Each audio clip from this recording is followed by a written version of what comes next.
Welcome to are के Sharma math classes. आज हम क्लास 8 सब्जेक्ट मैथ चैप्टर 11 सीधा और प्रतिलोम समानुपात यानी कि आज हम कक्षा 8 में चैप्टर 11वां सीधा और प्रतिलोम समानुपात स्टार्ट करने जा रहे हैं। तो students, let's start the class. जैसा कि आपको पता है कि चैप्टर 11 है और उस चैप्टर का नाम है हमारा सीधा और प्रतिलोम समानुपात।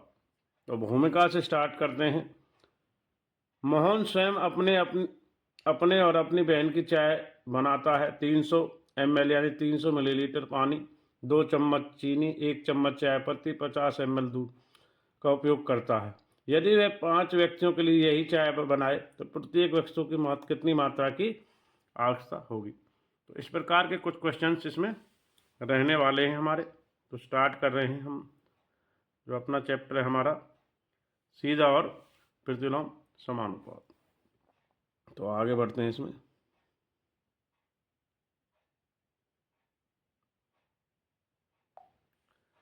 जैसा कि देखेंगे, यदि 2 विद्यार्थी किसी सभा के लिए कुर्सियां व्यवस्थित करने में 20 मिनट समय लगाते हैं तो इसी कार्य करने में 5 विद्यार्थी कितना समय लगाएंगे। तो इनका हमें अपने दैनिक जीवन में ऐसी अनेक स्थितियों का सामना करना पड़ता है जहां देखना आवश्यक है एक राशि में परिवर्तन होने से दूसरी राशि में भी परिवर्तन हो रहा है। तो आगे बढ़ते हैं इसी में।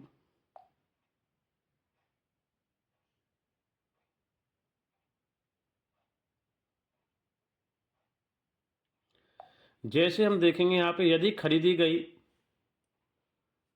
वस्तु की संख्या में वृद्धि होती है तो उनके मूल्य में भी क्या होती है, वृद्धि होती है। जैसे बैंक में जितनी धनराशि अधिक जमा हो जाएगी उतना ही ब्याज अधिक अर्जित हो जाएगा। जैसे अब जब किसी वाहन के चाल में वृद्धि होगी तो उसकी वही दूरी तय करने के लिए समय में क्या होगी, कमी होती है। एक दिए हुए कार्य के लिए जितने अधिक व्यक्ति कार्य पर लगाए जाएंगे उतना ही उस कार्य को करने में कम समय लगेगा। तो ध्यान दीजिए, एक राशि परिवर्तन में दूसरी राशि में परिवर्तन हो रहा है। ऐसी 5 स्थितियां जहां एक राशि में परिवर्तन होने से दूसरी राशि में भी परिवर्तन होता है।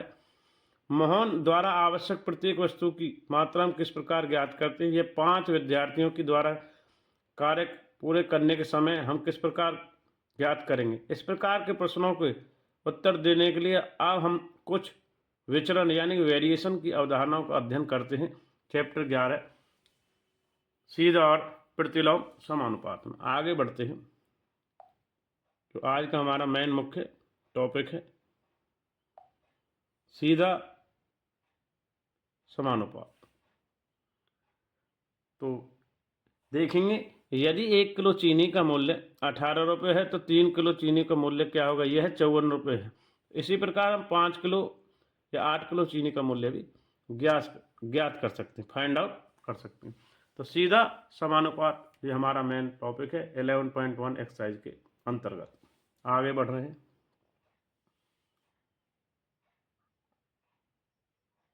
तो यहाँ पर ध्यान देंगे, चीनी का भार और मूल्य, जैसे जैसे चीनी बढ़ रही है उसके मूल्यों में भी वृद्धि हो रही है। 1 किलो 36, 3 108, 5 180, तो इस प्रकार हमारी वृद्धि होती चली जाती है। तो यह हमारी सीधा समानुपात के बारे में तालिका द्वारा एक उदाहरण है। आगे बढ़ते हैं इसी में।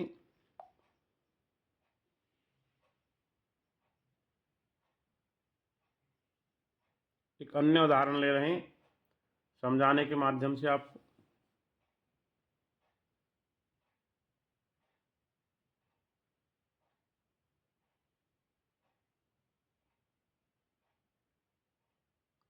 तो देखेंगे इसमें कि भाई पेट्रोल को x मीटर लिया है, इसको ध्यान देते हैं।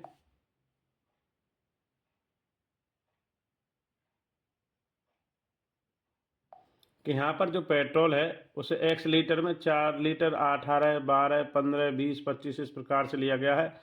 यानी कि दूरी जो है y किलोमीटर में है तो 60 किलोमीटर है। तो 8 पे कितना आएगा, रेशो आपको पता ही है, 12 पे 15, जब 4 में 60 है तो इसमें 120 आएगा, 15 का रेशो चल रहा है, तो इसमें कितना आएगा। तो इस प्रकार से तालिका चल रही है हमारी। तो जब हम x के मान में वृद्धि होती है तो y के मान में भी क्या होती है हमारी वृद्धि, ये ध्यान रखेंगे सीधा समानुपात में।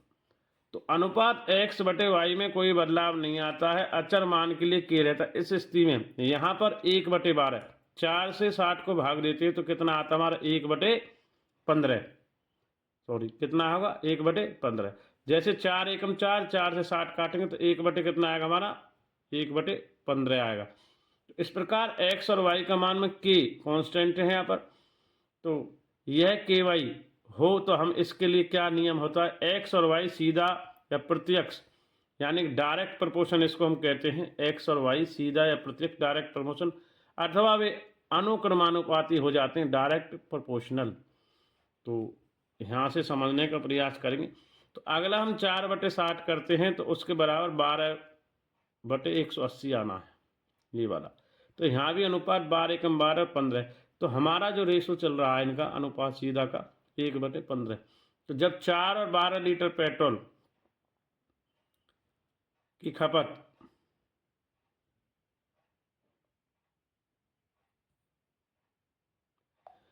चार और 12 पेट्रोल की खपत लीटर x है, तो 60 और 80 की दूरियां ये किलोमीटर में है, देखेंगे आप ये किलोमीटर में है और ये लीटर में। तो इस प्रकार हम प्रत्यक्ष या सीधा समानुपात आगे समझाते हैं इसी में। तो यह x और y सीधा या प्रत्यक्ष समानुपात है जो डायरेक्ट प्रोपोर्शन है, अनुक्रमानुपाती डायरेक्टली प्रोपोर्शन। तो आपने रेशो देखा होगा 1/15, तो इसमें हमने देखा है कि भाई 4 12 की खपत की मात्राएं x में है और 60 और 80 180 की y में।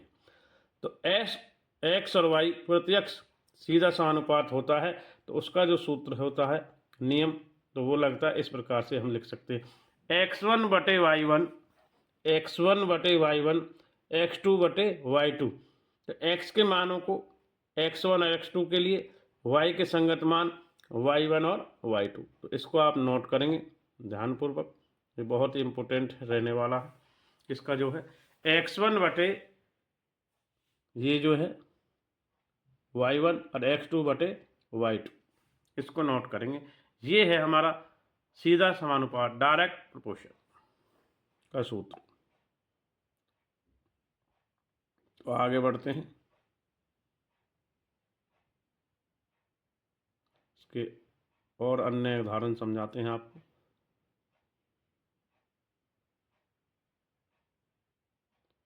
तो पहला उदाहरण एक्सरसाइज 11.1 का इस प्रकार है। चैप्टर 11 सीधा और प्रतिलोम समानुपात में एक्सरसाइज 11.1 में तो हमने आपको सूत्र बता दिया x1/y1 और x2/y2।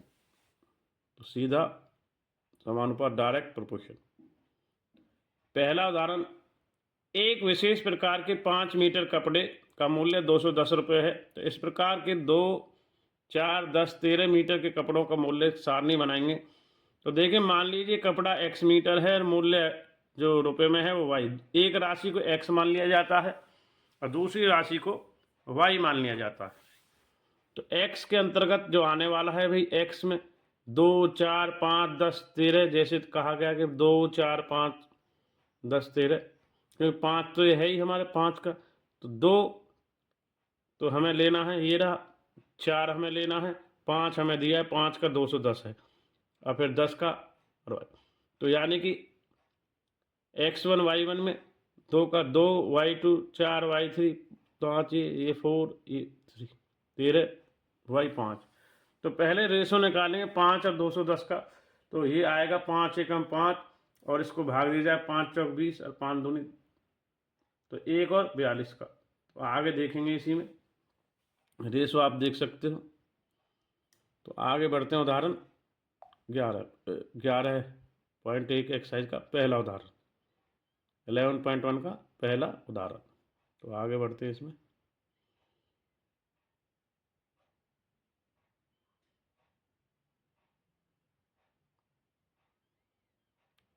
तो पहले उदाहरण में देखने को मिलता है हमें जैसे जैसे कपड़े की लंबाई में क्या हो रही है, वृद्धि हो रही है, उसी अनुपात में वृद्धि हो जाती है। यानी कि एक प्रत्यक्ष अनुपात, यानी जो सीधा अनुपात है, डायरेक्ट अनुपात, उसका जो सूत्र क्या है हमारा, यही निकल के आता है x1/y1 और x2/y2 के संबंध में। तो x1 क्या है हमारा 5 और y1 210 है, तो x2 2 है और y2 ये है। तो x1/y1 5/210 और 2/y2। तो y2 कैसे निकलेगा भाई, आर पार क्रॉस मल्टीप्लिकेशन होगी।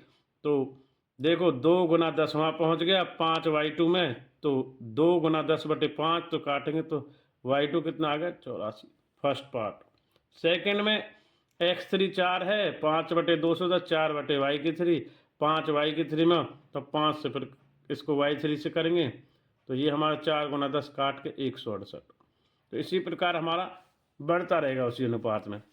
तो यहाँ पर ध्यान देंगे x2 y2 है और x3 y3 का उपयोग कर सकते हैं। तो आगे इसी प्रकार x4 5/210 10 गुना y4 निकालना है, तो 5 गुना y4 और 10 गुना 210/5 से भाग देंगे तो 420। इसी प्रकार आगे बढ़ते हैं। पहला जो उदाहरण हमारा रनिंग में, तो यहाँ देखेंगे कि भाई x 5 13 है, तो 5/210 तो पहले है ही हमारा दिया है कि 5 मीटर जो कपड़ा है 210 का है, तो 13 y/5 x1 और y1। अब ये इसकी वैल्यू है x5 की और y5 की निकालनी है, तो क्रॉस मल्टीप्लिकेशन होगी इनमें, तो ये 5 में गुना चले जाएगा, 5 गुना y और ये 13 गुना 210 और 5 से भाग देंगे कितना आएगा 246 काट के। तो यहाँ ध्यान दीजिए 5/210 के स्थान पर 284, 2 4/108 10/42, सबका जो अनुपात आ रहा है वो 1/42 ही है, आप चेक कर सकते हैं। तो इस प्रकार हमारा फर्स्ट एग्जाम्पल 11.1 एक्सरसाइज का कंप्लीट हो गया। आगे बढ़ते हैं अन्य उदाहरण की ओर। उदाहरण 2 एक्सरसाइज 11.1 का। तो इसमें हम देखेंगे यहाँ उदाहरण 2 चल रहा है जो, इसमें कि 14 मीटर ऊंचाई एक बिजली के खंभे की छाया 10 मीटर है। समान स्थितियों में उस पेड़ की ऊंचाई ज्ञात करें। छाया 15 मीटर है। मान लीजिए पेड़ की ऊंचाई x मीटर और नीचे दर्शाए गए एक सारणी बनाते हैं। वस्तु की जो ऊंचाई, इसमें हमें सारणी जरूर बनानी पड़ेगी x1 और y1 और x2 और y2 के लिए, जब ही आंसर आएगा। तो ऊंचाई की वस्तु की ऊंचाई मीटर में है, x1 y1 लंबाई जो छाया मीटर में है 14 और 10, जैसा दिया है 14 मीटर ऊंचे और जो छाया है वो 10 मीटर। अब उस पेड़ की ऊंचाई ज्ञात करनी है। ऊंचाई को x मान लिया, अब 15 क्या दिया छाया। तो हमारा जो सूत्र होगा भाई देखो x1 और y1 बटे में x2 बटे में y2, तो 14/10 और आर पार की इनकी क्रॉस की गुना हो जाएगी। तो देखेंगे 14 गुना तो 15 हो गया, 10 इसके नीचे है, काट पीट 5 दिए 5 दूनी 2 से 7 काटेंगे, इसको 7 दिया 21, तो x का मान हमारा आ गया। इस प्रकार पेड़ की ऊंचाई 21 मीटर है। तो उदाहरण 2 भी हमारा हो गया। इसकी वैकल्पिक विधि भी है कि भाई x1/y1 और x2/y2 है, तो इसको x1/x2 उल्टा भी हम इस रूप में भी लिख सकते हैं चाहें तो, ठीक है। तो इससे भी आप निकाल सकते हो। आगे बढ़ते हैं। उदाहरण 2 कंप्लीट हो गया एक्सरसाइज 11.1 का। तो वैकल्पिक विधि भी देख लो इसकी कि भाई मान लो हम इसको चेंज भी कर देते, तो x1/x2 ये है और y1/y2, तो इसको हम जब करेंगे तो ये गुना में हो जाएगा। कैसे गुना में होगा भाई, x1 और x2 है तो 14x 14/x होगा, ये दोनों वाले गुने हो जाएंगे। देखो ये जो ऊपर दिया है ये इस टेबल में 14 गुना x यानी 14 अनुपात x है, यानी 14/x, और यहाँ पे 10/15 है। तो देखो 10 जो नीचे है ये तो गुना में जाएगा और 14 गुना में, आंसर वही आना कि x बराबर 15 गुना 14/10 21। उदाहरण 2 हमारा हो गया है। इसको आप भली भांति देख सकते हैं। उदाहरण 2। तो आगे बढ़ते हैं अन्य उदाहरण 3 की ओर।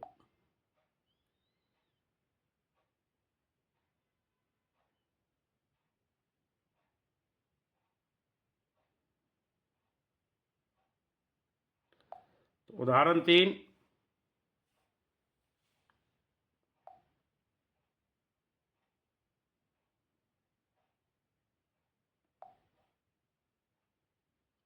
एक्सरसाइज 11.1 का, यदि ये इम्पोर्टेंट है, एग्जाम में कई बार इसका प्रश्न आया कई बार, तो आप इसको परीक्षा की दृष्टि से इम्पोर्टेंट मान कर चलें।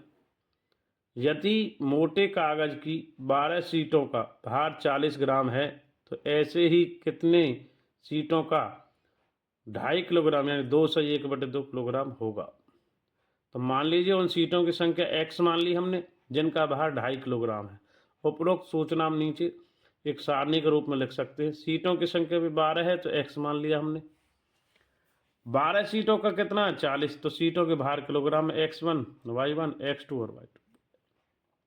तो x का तो उसने किलोग्राम में ग्राम में कहा है, तो 2.5 किलोग्राम को किस में कन्वर्ट कर लिया हमने 2,500 ग्राम में, यानी 2,500 ग्राम हो गया। क्योंकि 1 किलोग्राम में कितने होते हैं 1,000, तो 2.5 किलोग्राम में कितने हो गए 2,500 ग्राम। तो देखेंगे 12/40 और x/25। इस प्रक्रिया से हम इसको आगे बढ़ाते हैं।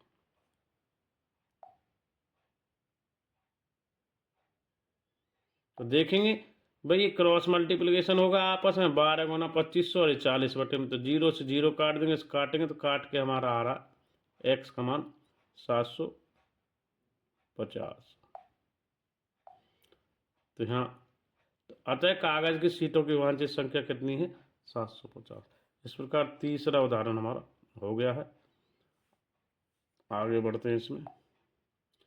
अच्छा, इसमें वैकल्पिक विधि भी है, इसको भी आप नोट कर सकते हैं करना चाहें तो। उदाहरण 3 में कि वैकल्पिक विधि है कि दो राशियां x और y प्रत्यक्ष अनुपात में विचरण वेरी करती हैं, तो x के y x y के, तो के सीटों की संख्या ग्रामों में सीटों की संख्या 12/40, तो 3/10। तो उन कागजों की संख्या भाई 2.5 किलोग्राम यानी 2500 ग्राम है संबंध में, तो x 3/y गुना 2500। इस प्रकार भी हम 750 तो जर्नल साधारण विधि है उससे भी निकाल सकते हैं। तो उदाहरण 3 हमारा हो गया। आगे बढ़ते हैं उदाहरण 4 की ओर।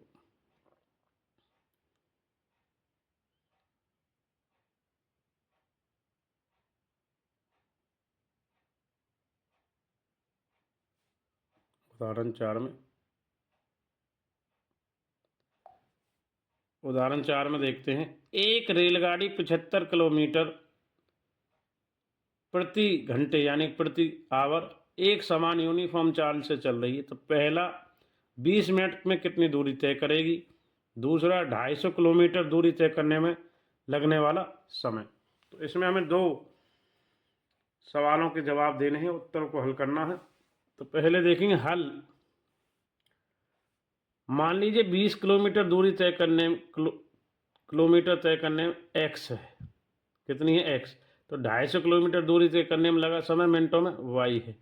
तो देखें तय की गई दूरी भाई 75 किलोमीटर चल रही है, तो कितना भाई 1 घंटे में चल रही है, तो 1 घंटे का समय कितना लग गया भाई 60। अब वो कह रहा वह मिनट में कितनी दूरी तय करेगा, तो दूरी भाई x मान लिया और वो 20 मिनट यहाँ लिख दिए। फिर दूसरा जवाब कि भाई 250 किलोमीटर चल रही है और समय कितना लगेगा वो भी मिनटों में। इस प्रकार से तालिका बन गई। क्योंकि चाल एक समान है, तय की गई दूरी समय है, तो अनुक्रमानुपाती होगी। तो आगे बढ़ते हैं उदाहरण 4।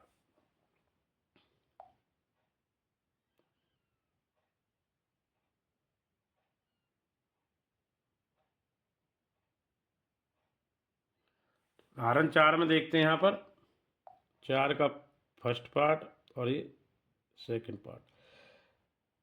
इधर से हमें प्राप्त होता है 75/60 है और x/20, तो आर पार की गुना होगी 75 गुना 20 चले जाएगा ये इधर और ये इधर, तो 60 नीचे, तो 0 से काट भी 2 या 3 से काट लेंगे, तो 25 75 यानी कि x बराबर 25। तो रेलगाड़ी 20 मिनट में कितने तय कर रही है दूरी? 25 किलोमीटर। साथ ही 75/60, तो अब 250/y है।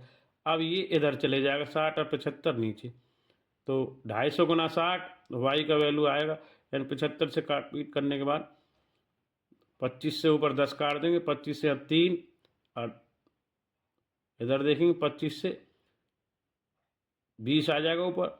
अब इधर 25 में 25 10, अब 25 थी, ऐसे 3 काट देंगे, अब 25 ऊपर 10, इस प्रकार, और 3 से 60 को 20, तो 20 गुना हो जाएगा इसमें, तो ये हो जाएगा 200। तो 200 मिनट अर्थात 3 घंटे। 3 घंटे में 100 मिनट, 180 मिनट होते हैं, और 20 मिनट बच गए, तो 60 गुना दिया 180, तो 3 घंटे 20 मिनट। तो 250 किलोमीटर दूरी तय करने में 3 घंटे 20 मिनट का समय लगा। तो वैकल्पिक विधि भी है, जब x ज्ञात है तो x/20, 250/y, इस प्रकार से भी हम ज्ञात कर सकते हैं। तो उदाहरण 4 हमारा हो गया 11.1 में। आगे बढ़ते हैं इसका। तो एक ये विधि है, पैमाने के बहुत प्रश्न आते हैं, ध्यान रखेंगे। पैमाना जब नापते हैं तो ये उदाहरण देखेंगे, एक मानचित्र 1 सेंटीमीटर पर 8 किलोमीटर दूरी निरूपित करता है। तो पैमाना 1 सेंटीमीटर 8 किलोमीटर का हो जाएगा 1 सेंटीमीटर में, इस प्रकार। तो उसके प्रकार सेंटीमीटर की उतनी ही जीरो लग जाएंगी। तो मानचित्र 2 सेंटीमीटर वास्तव में 16 किलोमीटर निरूपित करता है। तो आगे बढ़ते हैं इस प्रकार के अन्य प्रश्नों की ओर। ये एग्जाम में ये भी इम्पोर्टेंट है, आते हैं, तो इनको आप देखेंगे।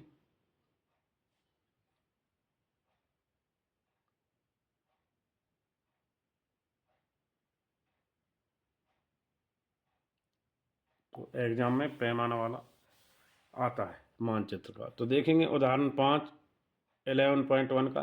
एक मानचित्र का पैमाना एक इस अनुपात में है, यानी 3 के पीछे 1 2 3 4 5 6 7 8, तो इस प्रकार से जीरो लगी हैं। तो दो नगर मानचित्र में 4 सेंटीमीटर दूरी पर हैं, तो उनके बीच की वास्तविक दूरी होगी। तो भाई मान लीजिए मानचित्र की दूरी x मीटर तथा वास्तविक दूरी y मीटर है, ये एक अनुपात तो इस प्रकार से है। तो इकाई, दहाई, सैकड़ा, हजार, 10,000, लाख, 10 लाख, 3 करोड़ हो गया। ठीक है, तो आप देख भी सकते हो, यहाँ कॉमा लगा के इस प्रकार से कि भाई पहले 3 जीरो हो गई, 1000, 10,000, लाख, और 10 लाख और 3 करोड़, यानी इकाई, दहाई, सैकड़ा, हजार, 10,000, लाख, 10 लाख, 3 करोड़, 1:3 करोड़ है। तो 3 के ऊपर पीछे कितने 7 जीरो लग गई हैं, 1 2 3 4 5 6 7, और 8वीं खुद संख्या है। तो इसको क्या कर लिया गया, जब x/y है तो x ऊपर तो y नीचे, तो 1/3 गुना 10 की पावर जो 7 में ले लिया है, और x/y। तो यहाँ से कैलकुलेट करा उन्होंने कि भाई x कितना है, 4 सेंटीमीटर है, x कितना 4, तो 4 यहाँ रख दिया मान, और y इधर, y उधर गया और ये ऊपर गया, तो 4 गुना 3 गुना 10 की पावर 7, यानी 12 गुना 10 की पावर 7 सेंटीमीटर में था, किलोमीटर में कन्वर्ट करेंगे तो 120 किलोमीटर। इस प्रकार मानचित्र पर 4 सेंटीमीटर की दूरी वाला नगरी वास्तविक में कितनी है, यहाँ पर देखेंगे तो ये मानचित्र पर 4 सेंटीमीटर कितना है, 120 किलोमीटर ही आना अभी। ठीक है, तो इसमें यहाँ गड़बड़ है फिर, तो यहाँ 1200 किलोमीटर लिखा है। तो इसको देख लेंगे कि 1 सेंटीमीटर पे कितना है हमारा, 300। 1 सेंटीमीटर पर पैमाना 300 है, तो यहाँ भी गड़बड़ है, कितना होगा, 1200 ही आना उत्तर। यहाँ कैलकुलेट में गड़बड़ है, कितना, क्योंकि 1 पे 300 है, तो 4 पे कितना आएगा, 3 गुना 300 गुना, तो 1200 किलोमीटर, यही आंसर इसका राइट होगा। यहाँ भी गड़बड़ है, एक जीरो बढ़ा देंगे, ठीक है, क्योंकि वो तो चित्र में दिया, देखो आपको कि 1 सेंटीमीटर पैमाना कितना, 300 किलोमीटर, 4 गुना में 300 होगा तो कितना होगा, 1200। तो इसको उत्तर 1200 करेंगे, इसमें यहाँ एक जीरो बढ़ा लें। तो उदाहरण 5 ही हमारा हो गया। आगे बढ़ते हैं। तो देखिए आज की वीडियो के माध्यम से अब तक हमने कक्षा 8 सब्जेक्ट गणित में चैप्टर 11वां सीधा और प्रतिलोम समानुपात में, तो सीधा समानुपात को डायरेक्ट प्रोपोर्शन को सीखा है, x1/y1 बराबर है x2/y2 को, और साथ ही उसके एक उदाहरण 1, 2, 3, 4, 5 को उनकी वैकल्पिक विधियों के साथ समझा है। तो आगे बढ़ते हैं एक्सरसाइज 11.1 के 1 से 10 प्रश्नों की ओर। तो प्रश्न किस प्रकार से रहने वाले हैं ये हम आपको दिखाते हैं। तो 11.1 एक्सरसाइज का पहला प्रश्न इस प्रकार है, आप नोट कर सकते हैं। ये पहला प्रश्न है। तो आगे अन्य प्रश्न भी हम आपको दिखा रहे हैं।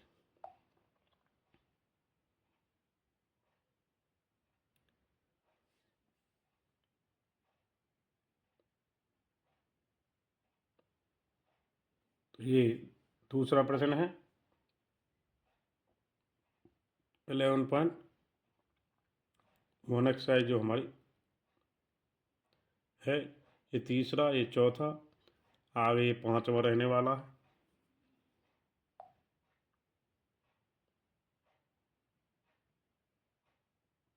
तीसरा, चौथा, पांचवा, ये छठवां, आप नोट कर सकते हैं इनको।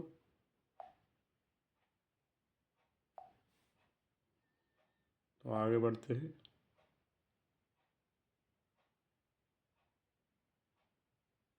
सातवां, आठवां, ये नौवां, ये 10वां। तो इस प्रकार से 1 से 10 प्रश्न हैं, इनको आप नोट करें। इसमें हमारे 10, 9, 8, 7, 6 हैं। तो आगे लेके चलते हैं आपको इसी प्रकार। इसमें हमारा पांचवा, चौथा, तीसरा, आगे लेके चलते हैं इसको। फिर हम आपको ये तीसरा प्रश्न और ये दूसरा प्रश्न, इसमें फिर आगे हम आपको पहला प्रश्न भी दिखाएंगे। ये हमारा पहला प्रश्न इस प्रकार है। तो आइए स्टूडेंट, आगे हम एक्सरसाइज 11.1 की सॉल्यूशंस की ओर मिलते हैं, जिसमें हम 1 से 10 प्रश्न सोल्व करने वाले हैं। तो आइए स्टूडेंट्स, हम एक्सरसाइज 11.1 चैप्टर हमारा 11वां सीधा और प्रतिलोम समानुपात की पहला प्रश्न स्टार्ट करने जा रहे हैं, जिसमें हम देखते हैं एक रेलवे स्टेशन के निकट कार पार्किंग शुल्क इस प्रकार है। 4 घंटों तक 60 रुपये है, 8 घंटों पर 100 रुपये, 12 घंटों तक 140 और 24 घंटों पर 180।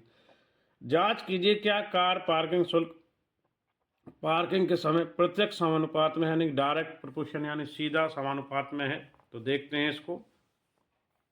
प्रश्न 1 का हल कि 1 घंटे का पार्किंग शुल्क है जो हमारा वो 60/40 है, तो यानी कि 15 आ रहा है। C1, C2 हम देखेंगे 100 यानी 100/8, तो ये 12.50 आ रहा है।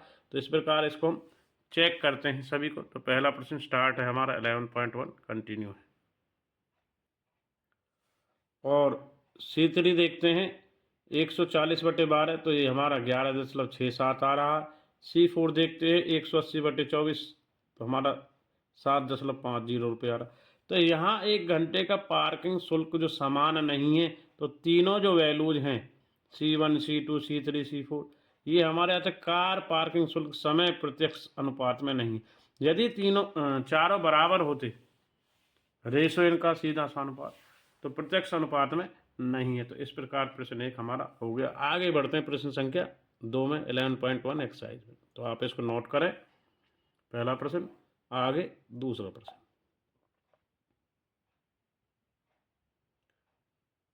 दूसरे प्रश्न की ओर बढ़ते हैं 11.1 में। तो देखेंगे पहले होने के बाद दूसरा प्रश्न। एक पेंट के मूल मिश्रण बेस के 8 भागों में लाल रंग का पदार्थ एक भाग मिलाकर मिश्रण तैयार किया जाता है। निम्नलिखित सारणी में मूल मिश्रण के वे भाग ज्ञात कीजिए जिन्हें मिलाए जाने की आवश्यकता है। तो लाल रंग का जो पदार्थ के भाग हैं 1, 4, 7, 12, 20 हैं, और जो मूल मिश्रण मिलाना है 1 पे 8 है, तो 4 का, 7 का, 12 का और 20 का जो मिलाना है वो हमको लिखाना है। तो देखेंगे, ऐसे हमने एक उदाहरण भी किया था, तालिका को पूरा करना है इसको। तो देखिए भाई, यहाँ पर हम A1 या तो A1 A2 ले लो, A1 और B1 ले लो, या X1 और Y1। तो यहाँ पे मूल मिश्रण का जो अनुपात है लाल रंग और मूल का, A और B से कर रहे हैं। तो उदाहरण हमने x1 और y1 से करे थे, उसी को भी ले सकते हो आप। तो हमने यहाँ पे a1 1 और b1 इसको ले लिया। तो आगे देखें a1 बटे b1 1/8 इतना माना कि इतना हमारा आ रहा है। तो अब a2 बटे b2 करेंगे तो वो कितना आएगा, के कोई भी संख्या मान लेते कांस्टेंट, तो b2 आएगा a2 बटे k यानी कि 4 बटे 1/8, तो 8 चौक 32। इस प्रकार हमारा दूसरा आ गया। तो रेशो चल रहा है 8 चौक 32, तो 8 का 7 8 56, 12 7 84 और 20 से 8 करेंगे तो हमारा कितना आएगा, नहीं 8 का चल रहा है, तो 8 चल रहा है तो 8 चौक 32, इससे गुना करते चले 8 7 56 और 12 से इसे करेंगे तो आप इसे देखेंगे यहाँ पर 96 आएगा और 8 से 160। तो आगे देखते इसी प्रकार हमने a3 और b3 ले लिया, तो a3 बटे b3, तो 8 से यहाँ गुना हो जाएगा हमारा, तो ये आएगा 7 8 56। तो आगे बढ़ते हैं प्रश्न नंबर 2 में। तो इस प्रकार यहाँ आ गया। इसी प्रकार 12 को 8 से गुना कर देंगे तो 96 आ जाएगा, 96 12 8 96। तो आगे बढ़ते हैं प्रश्न 2 में। इसी प्रकार तो यहाँ हमारा आ जाएगा भाई 8 से गुना करना, 1/8 ऊपर जाके गुना हो जाएगा तो 160। तो ये तालिका इस प्रकार हमारी पूरी हो जाएगी। तो एक बार नोट कर लें आप इसको, प्रश्न को, प्रश्न 2। तो रेशो हमारा 8 का आ रहा था, 1/8, 1 पे 8 है तो 8 चौक 32, 8 7 56, 12 8 96 और 8 से 120 गुना करा 160। तो प्रश्न 2 हमारा समाप्त हो गया। इसके आप प्रश्न को नोट करें। तो इसका एक बचा और पार्ट है और नीचे 160, इसे भी आप नोट कर लें। तो इस प्रकार हमारा दूसरा प्रश्न हो गया। आगे बढ़ते प्रश्न संख्या 3 की ओर। तो जो हमारी तालिका थी प्रश्न 2 की, वो हमारी इस प्रकार कंप्लीट हो गई। प्रश्न 2 में तालिका जो थी हमारी कि 1 पे 8, 4 पे 32, 7 पे 56, 12 पे 96 और 20 पे 160, इस प्रकार का मूल मिश्रण का भाग हमें मिलाना था। तो इसको नोट करें। तो आगे बढ़ते प्रश्न नंबर 3 में। प्रश्न 2 में यदि लाल रंग के एक पदार्थ का 75 ml मूल मिश्रण की आवश्यकता है तो मूल मिश्रण का 1800 ml यानी मिलीलीटर में हमें कितना लाल रंग मिलाना चाहिए। तो यहाँ देखेंगे लाल रंग का पदार्थ का जो रेशो 1 पे 75 है, तो x मान लेते हैं, x पर 1800 कितने पे आएगा। तो क्योंकि लाल रंग का मूल मिश्रण का प्रत्यक्ष समानुपात में, तो 1/75, तो x बटे 1800, तो 1800 इधर जाएगा और 75 इधर, तो 75 गुना x आर पार की क्रॉस मल्टीप्लिकेशन होगी, आर पार की गुना 75 गुना x, तो 1/18, तो अर्थात 1800 को 75 से भाग देंगे तो कितना भाग में मिलाना पड़ेगा। अतः मूल मिश्रण के 1800 ml में हमें 24 भाग लाल रंग का पदार्थ मिलाना चाहिए। इस प्रकार हमारा प्रश्न संख्या 3 भी हो गया। आगे बढ़ते प्रश्न संख्या 4 की ओर। प्रश्न संख्या 4 इस प्रकार से है। 11.1 कंटिन्यू है, यानी 11.1। किसी सॉफ्ट ड्रिंक में एक मशीन की 840 बोतलें 6 घंटे में भरती हैं, वह इस मशीन में 5 घंटे में कितनी बोतलें भरेगी। तो माना मशीन की 5 घंटे की में x बोतल भरेगी, तो घंटे की मतलब 1 ये यहाँ पे फिर मिस प्रिंटिंग है, तो इसको हम सही करेंगे भाई। तो यहाँ पे आप देखोगे, सबसे पहले देखो इसमें थोड़ा सा मिस्टेक है, उसे हम सुधार कर देते हैं, ठीक है। तो हमने यहाँ पे सुधार कर दिया है कि भाई 6 घंटे हैं तो 840 आएगा, 6 घंटे हमने यहाँ पे कर दिए। और बोतलें कितनी भर जाएगी, ये घंटे हैं 6, तो 6 में कितनी बोतलें भाई, ये जो पिंक वाला है हमने 840, जो हमने मार्कर से लिखा 6 840, 6 घंटे में बोतलें कितनी भर रही हैं 840। आप भी इसी प्रकार लिखेंगे। अब वो कह रहा 5 घंटे में कितनी भरेंगे, तो 5 घंटे के लिए बोतलों, अब जो 5 घंटे में भर जाएगी उनको कितना मान लिया, 5 घंटे में x मान लिया, क्योंकि घंटे बोतलों के प्रत्यक्ष अनुपात में है, तो 6/840 आ गया यहीं से, और 5/x, तो ये इधर जाएगा ये इधर, तो 6 गुना x आ गया और 5 गुना 840, तो 6 से इसे काट देंगे, तो काट पीट के कर लेंगे हम। देखो भाई 2 से करेंगे इसको, या 3 से ही कर दो, या 6 से डायरेक्ट कट जाएगा। 6 से हम काटेंगे इसको, 6 एकम 6 इधर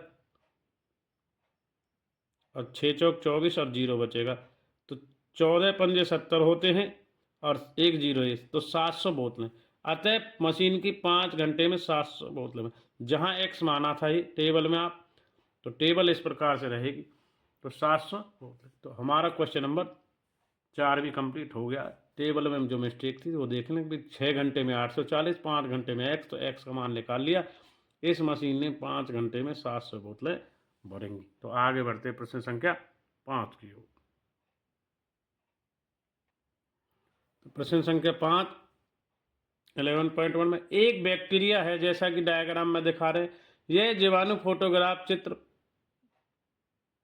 के फोटोग्राफ चित्र को 50,000 गुना आवर्धित करने की लंबाई 5 सेंटीमीटर हो जाती है, जैसा कि संलग्न चित्र में दिखाया गया है। बैक्टीरिया वास्तव में यदि फोटोग्राफ के केवल 20,000 गुना वर्धित किए जाए तो उसकी आवर्धित लंबाई क्या होगी। तो माना बैक्टीरिया की आवर्धित लंबाई जो भाई हमें निकालनी है उसको एक्स मान लिया। बैक्टीरिया की वास्तविक लंबाई कितनी है? 5 सेंटीमीटर पे है 50 और 50।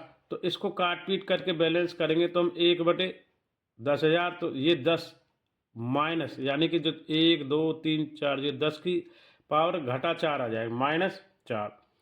तो अब लंबाई 5 पे 50,000 है और x मान लेंगे लंबाई निकालना, तो x पर कितने 20,000 गुना हो जाए आवर्धन जो है। ये क्लियर है यहाँ से भी। अब लंबाई आवर्धन के प्रत्यक्ष अनुपात में है, तो 5/50,000 x/20,000, ये इधर जाएगा आर पार, गुना में 5 गुना में 20,000 और x गुना में 50। तो x बराबर आएगा भाई 5 गुना 20,000 बटे 5 50,000। तो ये 0 से 0 तो कट गई, ये कट गई 4 0, और ये 5 से 5, तो केवल क्या बचा 2 सेंटीमीटर। अतः बैक्टीरिया की आवर्धित लंबाई कितनी होगी? 2 सेंटीमीटर। इस प्रकार 5वां प्रश्न भी हमारा समाप्त हो गया। आगे बढ़ते प्रश्न संख्या 6 की ओर।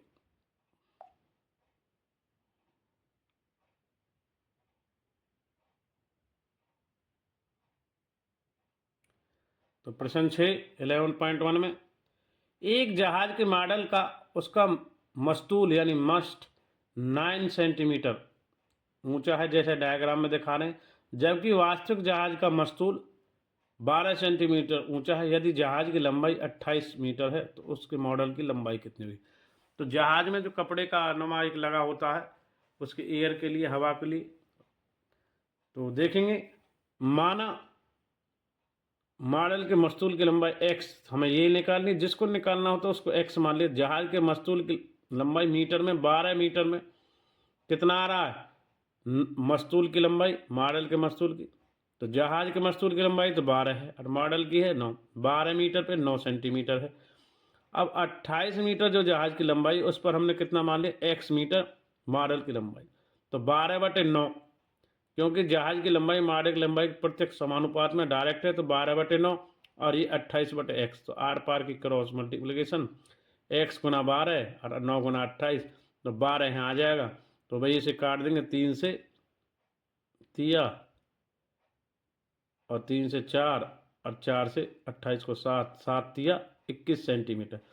तो अतः जहाज के मॉडल की लंबाई 21 सेंटीमीटर हो गई। तो प्रश्न 6 भी हमारा समाप्त हो गया। अब बढ़ते हैं अन्य प्रश्न, तो अगला नेक्स्ट प्रश्न है 7 की ओर।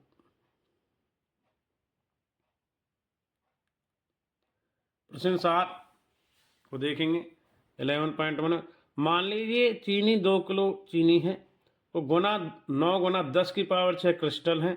निम्नलिखित चीनी के कितने क्रिस्टल होंगे? पहला 5 किलो 5 के जी, फिर 1.2 के जी। पहला पार्ट, माना चीनी के क्रिस्टलों की संख्या भी x, चीनी की मात्रा किलो में और क्रिस्टलों की संख्या 2 किलो पर है 9 गुना में 10 की पावर 6, तो 5 किलो पे 5 गुना x, तो 2/9 गुना 10 की पावर 6, तो आर पार गुना कर लेंगे क्योंकि प्रत्यक्ष अनुपात है सीधा, तो 5/x, 5 यहाँ चले जाएगा, गुना में 9 गुना 10 गुना 6 और 2 नीचे, तो 2 से काटेंगे, तो ये काट पीट करके भाई ये हमारा बैलेंस आएगा। यहाँ से x का मान 22 10 5 गुना 10 की पावर 6, तो एक और हटा देंगे 10.6 को, एक और तो 2.25, तो 10 की एक पावर और 10 की पावर 7 हो जाएगा। तो अतः 5 kg चीनी में क्रिस्टलों की संख्या 2 गुना 2.25 गुना 10 की पावर 7 है। फर्स्ट पार्ट हो गया। सेकेंड, चीनी की मात्रा देखेंगे भाई, अब 2 पे 9 गुना 10 की पावर 6 थी, और यहाँ अब 1.2 kg पर एक्स मान लिया सेम, तो क्रिस्टलों की संख्या निकालनी है। तो आगे बढ़ते हैं क्वेश्चन नंबर 7 के हल में। तो देखेंगे भाई 2/9 गुना 10 की पावर 6, तो सीधे प्रत्यक्ष अनुपात में है, सीधे में तो 1/1.2 यानी 1.2/x, तो ये आर पार गुना होगी, तो ये x गुना 2 हो जाएगा, ये इधर 1.2 यानी 1.2 गुना में 9 गुना 10 की पावर 6, तो यहाँ से काटेंगे तो काट के 0.6 हो जाएगा, 0.6 गुना में 9 गुना 10 की पावर 6, तो अब ये आएगा 5.4 गुना 10 की पावर 6। अतः 1.2 kg के चीनी में कृष्णों की संख्या 5.4 गुना 10 की पावर 6। तो इस प्रकार हमारा ये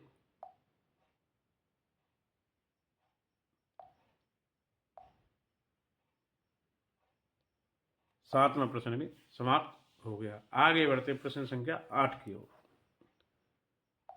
इसको नोट करें। प्रश्न 8 11.1 में, रश्मि के पास एक सड़क का मानचित्र है जिसकी पैमाने 1 सेंटीमीटर पर है, 18 किलोमीटर में उपलब्ध करती है। वह उस सड़क पर 72 किलोमीटर दूरी तय करती है, उसके द्वारा तय की गई दूरी मानचित्र में क्या होगी? देखें, मानचित्र में दूरी x है, तो सड़क की दूरी किलोमीटर में देखेंगे भाई, 18 पे कितना है 1 सेंटीमीटर, मानचित्र में दूरी कितनी 1 सेंटीमीटर। 72 किलोमीटर पे कितना भाई जो हमें निकालना, तो जो माना है मानचित्र की दूरी x है, तो सड़क की दूरी प्रत्यक्ष अनुपात में डायरेक्ट अनुपात में है, तो 18/1 72/x आर पार की गुना होगी, तो x गुना 18 और 72, तो 18 से इसको 72 काट देंगे, 18 चौक 4 सेंटीमीटर। अतः मानचित्र की जो दूरी है वो 4 सेंटीमीटर होगी। तो इस प्रकार हमारा 8वां भी समाप्त हो गया है, इसको नोट करें। आगे बढ़ते प्रश्न संख्या 9 की ओर।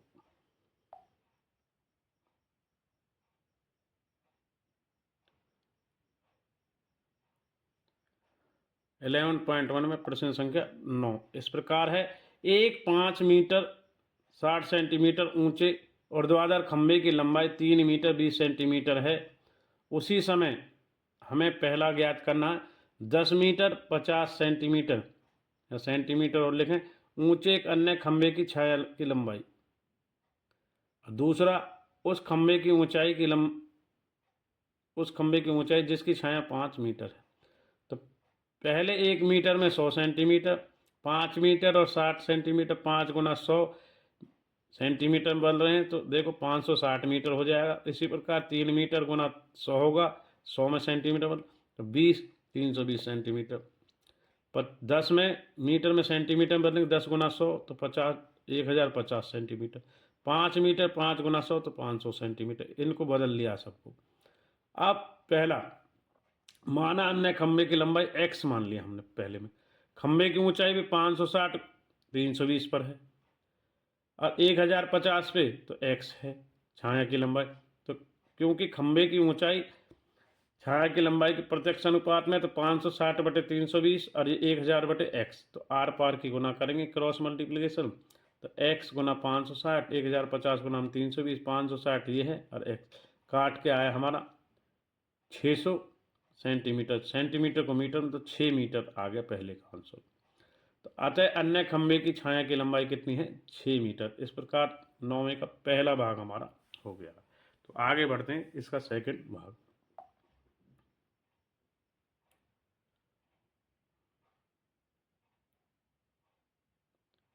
तो 9वें प्रश्न का पहला हमारा हो गया है।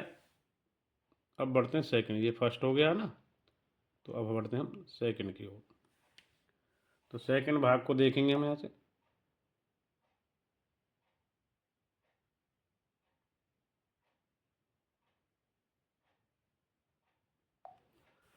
तो सेकंड पार्ट देखते हैं इसका।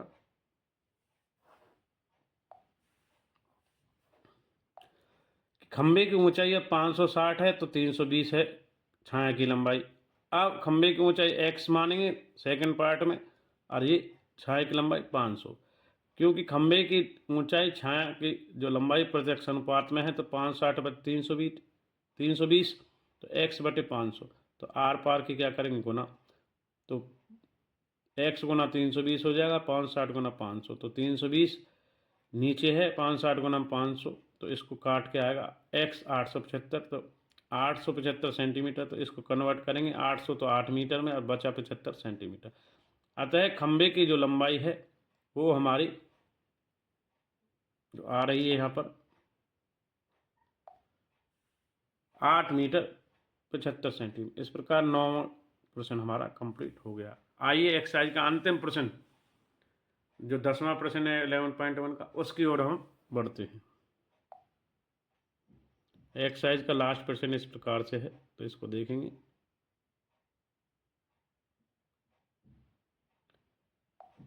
दसवां प्रश्न, माल से है ये, भाई ये से कर लें, से माल से लदा हुआ एक ट्रक 25 मिनट में 14 किलोमीटर चलता। यदि चाल वही रहे तो वह 5 घंटे में कितनी दूरी तय कर पाएगा। तो देखो भाई, माना 5 घंटे में तय की गई दूरी x है, तो 1 घंटे में 60 मिनट, 5 घंटे में वो 300 मिनट, तो दूरी किलोमीटर में है। तो देखो भाई 14 किलोमीटर है और कितना मिनट 25।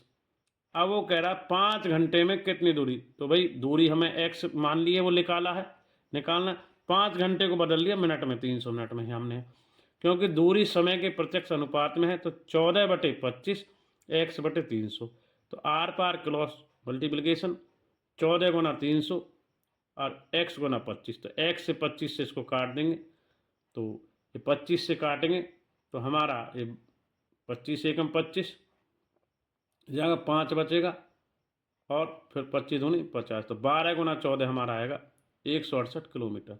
अतः वह 5 घंटे में 168 किलोमीटर दूरी तय कर पाएगा। तो प्रश्न संख्या 10वीं हमारा इस प्रकार 11.1 में कंप्लीट हो गया है। तो आज की वीडियो के माध्यम से हमने अब तक क्लास 8th में सब्जेक्ट मैथ में चैप्टर 11 सीधा और प्रतिलोम समानुपात में आज का जो हमारा टॉपिक था सीधा अनुपात यानी प्रत्यक्ष अनुपात, डायरेक्ट प्रोपोर्शन मेथड को किया है, जिसमें हमने x1 बटे में y1 बराबर है x2 बटे में y2 को सीखा है, जिसमें उदाहरण हमने 1 से 5 उदाहरणों को किया है। साथ ही एक्सरसाइज 11.1 एक्सरसाइज के 1 से 10 प्रश्नों को हल किया है। Thanks for watching RK Sharma math classes. इसी प्रकार नेक्स्ट वीडियो में मिलते रहेंगे। थैंक्स और धन्यवाद सभी स्टूडेंट्स का।